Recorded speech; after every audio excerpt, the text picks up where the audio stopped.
Witnessing plastic pollution firsthand in the oceans, you realize that this is something we urgently need to tackle. Over 100 million animals die every year from plastic. It's everywhere. We're seeing it in every ecosystem. It's estimated that there's around 150 million tons of plastic currently in the ocean.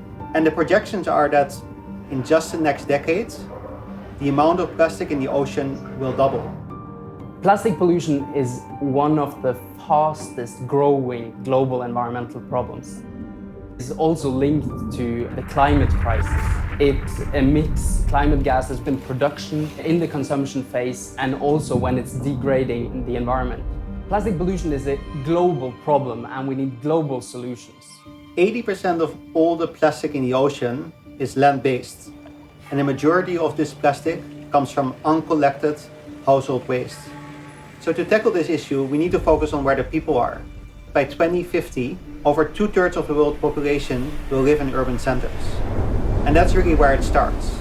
When you look at some rivers in Southeast Asia, you can barely see the water due to the plastic. Our research is the first of its kind to demonstrate that Southeast Asian rivers contain 30 times more plastic than European rivers. Southeast Asia is one of the regions in the world that is the most harmed by plastic pollution. That's also where we see a lot of motivation to do something with the problem.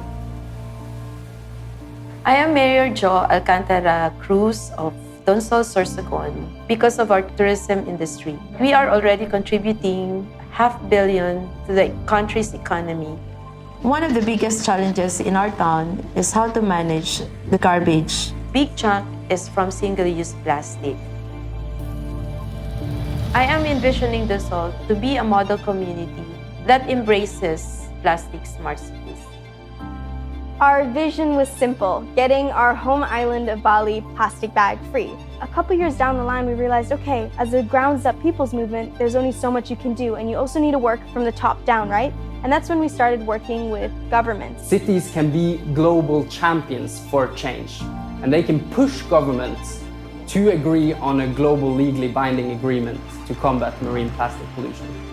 There's a huge incentive for businesses to develop the solutions that take us towards circularity. Those will be the future market winners. We have an online digital platform where we share best practices from around the world on how to improve waste management.